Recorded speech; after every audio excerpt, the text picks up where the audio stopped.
Halo Bapak dosen dan teman-teman, kami dari kelompok 7 dengan anggota Evan, Irene, Jessica, Abi, Shiva, Latif, Stefanus, dan Alza akan mempresentasikan hasil RBL kami yang berjudul Menentukan Parameter Penentu Lompatan Tertinggi. Selanjutnya saya akan menjelaskan tujuan RBL kami, yaitu yang pertama ada mampu menganalisis lompatan vertikal, lalu mampu membandingkan dua variasi lompatan vertikal, lalu mampu mencari ketinggian lompatan dan waktu lompat, lalu mampu menghitung kecepatan take-off, perubahan momentum dan energi, lalu mampu menentukan faktor fisis yang mempengaruhi lompatan yang melampaui kemampuan manusia rata-rata, lalu mampu menganalisis hubungan antara gaya yang diberikan pelompat terhadap tanah, waktu bersentuhan dengan tanah, perubahan momentum dalam melompat, hingga perubahan energi pada lompatan vertikal. Lalu yang terakhir ada mampu membuat grafik posisi kecepatan dan percepatan terhadap waktu.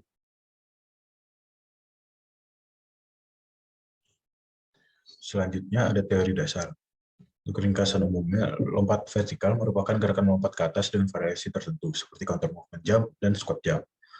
Untuk menganalisis suatu lompatan vertikal, ada beberapa hal penting yang perlu diketahui. Yang pertama adalah hukum kekekalan energi. Hukum kekekalan energi menyatakan bahwa energi tidak dapat dimusnahkan, akan tetapi memberi konversikan ke bentuk lain. Hal ini dapat ditulis dalam rumus EM1 sama dengan EM2, atau energi mekanik 1 sama dengan energi mekanik 2. Selanjutnya, ada kinematika gerak vertikal. Pada gerakan loncat, kita mengalami gel BB yang dipengaruhi oleh gravitasi sebagai percepatan tetapnya yang menarik kita kembali ke bumi. Sehingga rumus yang digunakan adalah Y sama dengan V0 Y dikali T min setengah GT kuadrat. Lalu ada impuls momentum. Momentum sendiri adalah kuantitas gerak dan massa yang dimiliki suatu objek. Momentum sering juga diartikan sebagai ukuran kesukaran untuk mengubah keadaan suatu objek. Secara matematis, momentum dituliskan dengan persamaan P sama dengan M dikali V. Lalu ada impuls. Impuls adalah perubahan momentum. Impuls yang dikerjakan pada suatu benda sama dengan perubahan momentum yang dialami benda tersebut, yaitu beda antara momentum akhir dengan momentum awal. Lalu terakhir ada teorema usaha energi. Usaha adalah energi yang dipindahkan ke atau dari objek karena adanya gaya yang bekerja pada objek tersebut. Energi yang dipindahkan ke objek adalah usaha positif, dan energi yang dipindahkan dari objek adalah usaha negatif. Usaha dapat juga didefinisikan sebagai perubahan energi kinetik dengan rumus K sama dengan setengah FV kuadrat, sehingga dapat disimpulkan bahwa delta K sama dengan KF min KI sama dengan W.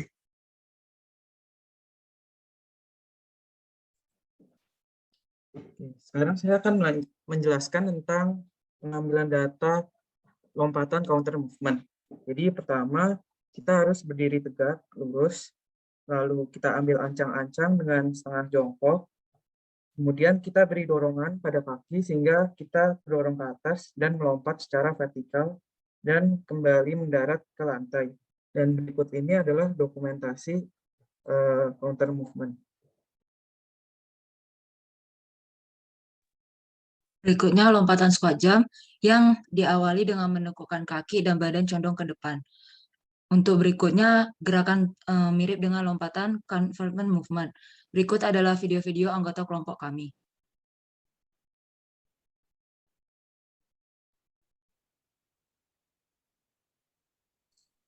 Baik, selanjutnya saya akan menjelaskan tentang metode memakai aplikasi tracker. Sebelumnya, pastikan kita sudah mendownload aplikasi tracker ini. Lalu kita import video yang akan dianalisis dengan cara menarik atau mendrag videonya. Setelah itu kita bisa mencet yang tanda biru ini, lalu calibration stick, lalu kemudian arahkan calibration stick kepada ujung kaki hingga tinggi notes-nya. Dan ubah juga ketinggiannya seperti setengah dari badan kita. Untuk saya tingginya 0,8. Lalu pusatkan juga sumbu pusatnya di notes atau di sticky notes. Lalu setelah itu kita track, pencet new, lalu point mass.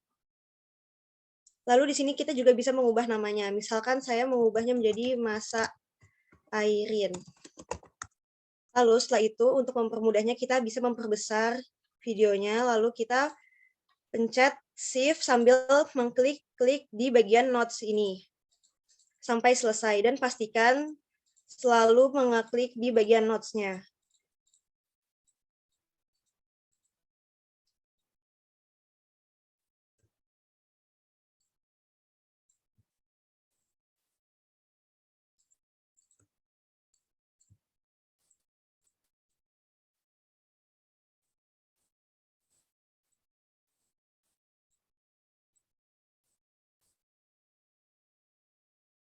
setelah selesai, kita bisa mensinkronisasikan grafik yang telah kita dapat. Pada percobaan kali ini kita membutuhkan 3 grafik, yaitu jadi kita bisa ubah plotsnya menjadi 3 dan kita membutuhkan grafik Y, VY, dan AY. Nanti kita bisa mengetahui ketinggian-ketinggian maksimum, percepatannya, dan kecepatannya. Dan kita bisa mendownload dengan cara mengcopy foto ini, copy image, dan mengimportnya ke Documents.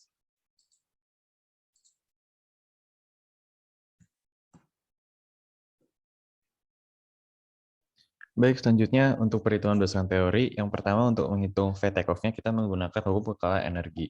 Kita bisa menggunakan 2 jenis rumus. Yang pertama dengan EM1 sama dengan M2, jika kita turunkan kita akan mendapatkan rumusan V kuadrat sama dengan GH, V kuadrat sama dengan 2GH, maka V1 sama dengan akar 2GH, yang dimana H ini adalah ketinggian maksimal dari lompatan. Atau kita juga bisa memakai V1 sama dengan V0 dikurang GT. Ketika V awalnya sama dengan 0, maka V1 sama dengan min GT. Selanjutnya, kita untuk mencari momentum, kita menggunakan teori momentum dan impuls, yang dimana momentum adalah perkalian dari massa dengan kecepatannya. Untuk mencari perubahan momentumnya, maka kita tinggal mengkalikan massa dengan perbedaan V akhir dikurang V awal. Dengan V awal sama dengan 0, maka momentum sama dengan massa dikali dengan kecepatan saat kita take off. Dan selanjutnya untuk mencari gaya kontak pelompat dengan tanah, kita juga bisa menggunakan teori momentum dengan impuls, yang dimana impuls bisa kita tuliskan sebagai M kali V take off dan juga sebagai gaya kontak dikali dengan selang waktunya. Maka untuk mencari gaya kontaknya, kita menggunakan rumus momentum dibagi dengan selang waktunya. Selanjutnya untuk perubahan energi kita menggunakan delta K sebagai W-nya, sebagai kerjanya.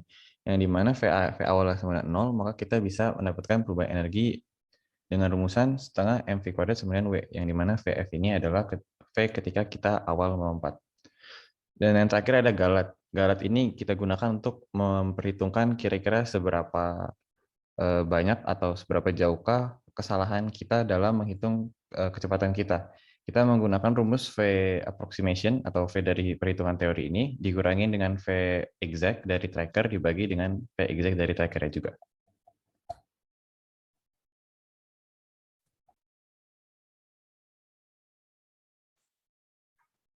Di sini saya akan menampilkan data yang telah kelompok kami olah. Yang pertama ada menentukan ketinggian lompatan maksimal, waktu lompatan, dan waktu ketinggian lompatan maksimal.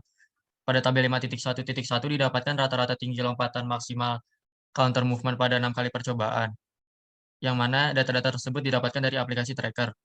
Terus pada tabel 5.1.2 didapatkan rata-rata waktu lompatan counter movement pada 6 kali percobaan.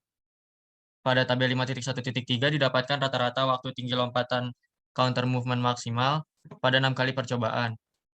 Pada tabel 5.1.4 didapatkan rata-rata tinggi lompatan maksimal Scott jam pada 6 kali percobaan. Pada tabel 5.1.5 didapatkan rata-rata waktu lompatan Scott jam pada 6 kali percobaan. Pada tabel 5.1.6 didapatkan rata-rata waktu tinggi lompatan maksimal Scott jam pada 6 kali percobaan. Yang kedua ada menentukan kecepatan awal atau take off lompatan. Didapatkan rata-rata dari kecepatan take off berdasarkan perhitungan teoritis dengan V0 sama dengan akar 2GH, dan kecepatan take off berdasarkan perhitungan teoritis dengan V-nya sama dengan G dikali T, serta kecepatan take off berdasarkan eksperimen yang telah didapat dari aplikasi tracker.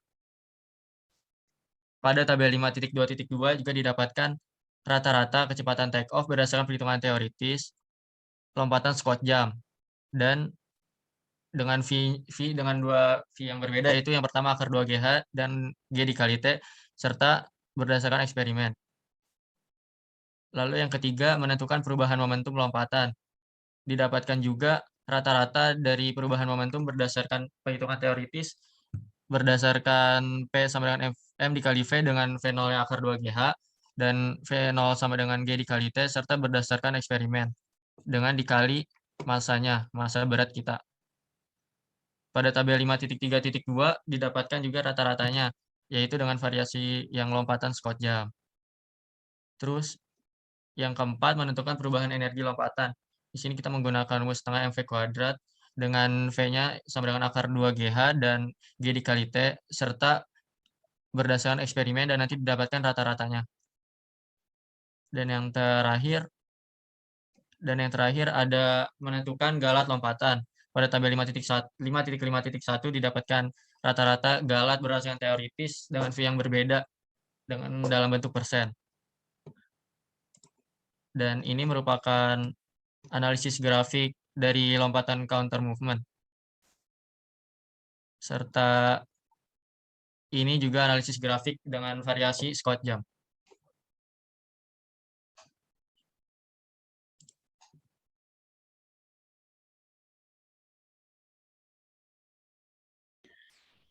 Selanjutnya, analisis data. Pada pengolahan data yang sudah kami jabarkan sebelumnya, dapat diketahui bahwa setiap individu memiliki potensi lompatan yang berbeda. Selanjutnya, kecepatan kami tentukan berdasarkan teori kinematika gerak dan kecepatan yang didapatkan dari eksperimen. Berdasarkan data yang kami jabarkan sebelumnya, dapat diketahui bahwa adanya perbedaan nilai yang didapat antara keduanya. Perbedaan ini dapat diakibatkan kesalahan yang mungkin terjadi. Kesalahan tersebut dibagi dua menjadi kesalahan umum dan kesalahan acak.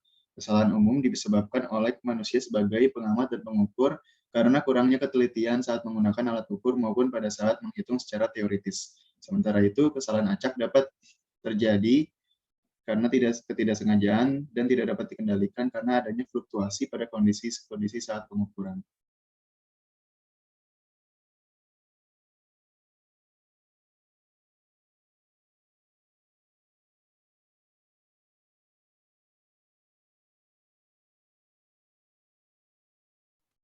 Sekarang saya akan menjelaskan kesimpulan untuk menjawab tujuan. Yang pertama ada counter movement dan squat jump adalah dua variasi lompatan vertikal yang berbeda yang bisa dilihat dari tinggi lompatan dan kecepatan takeoff yang berbeda. Lalu ada variasi lompatan yang lebih tinggi adalah variasi counter movement. Lalu ada faktor fisik yang mempengaruhi pelompat untuk melakukan lompatan yang melampaui kemampuan manusia rata-rata adalah massa, gaya yang diberikan terhadap tanah, kondisi fisik dan mental, dan perbedaan letak titik pusat. Lalu, hubungan antara gaya yang diberikan pelompat terhadap tanah, waktu bersentuhan dengan tanah, perubahan momentum dalam lompat, hingga perubahan energi pada lompatan vertikal yang tertera pada bagian analisis data. Ketinggian lompatan dan waktu lompat hasil eksperimen dapat dilihat pada tabel 5.1.1, data ketinggian lompatan maksimal untuk variasi 1, tabel 5.1.2, data waktu lompatan untuk variasi 1, lalu ada tabel 5.1.4, data ketinggian lompatan maksimal untuk variasi 2, dan tabel 5.1.5 data waktu lompatan untuk variasi 2. Lalu ada hasil perhitungan kecepatan takeoff yang bisa dilihat pada tabel 5.2.1. Data kecepatan takeoff untuk variasi 1 dan tabel 5.2.2 data kecepatan takeoff untuk variasi 2. Lalu ada hasil perhitungan perubahan momentum yang dapat dilihat pada tabel 5.3.1 data perubahan momentum untuk variasi 1 dan tabel 5.3.2 data perubahan untuk momentum untuk variasi 2. Lalu ada hasil perhitungan perubahan energi yang dapat dilihat pada tabel 5.4.1, data perubahan energi untuk variasi 1, dan tabel 5.4.2, data perubahan energi untuk variasi 2. Lalu yang terakhir ada grafik posisi, kecepatan, dan percepatan terhadap waktu yang dapat dilihat pada lampiran berikut. Ini grafik variasi 1, dan ini grafik variasi 2.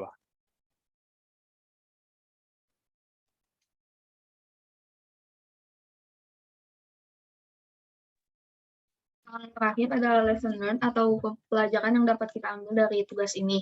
Yang pertama yaitu mampu menerapkan ilmu-ilmu fisika yang sudah dipelajari seperti hukum kekalahan energi, impuls momentum, dan perubahan energi. Karena di tugas ini kita mengolah berbagai data hasil eksperimen kita, yaitu melakukan dua variasi lompatan dan menggunakan metode-metode yang disebutkan sebelumnya. Yang kedua yaitu melatih kerjasama dan koordinasi dalam tim.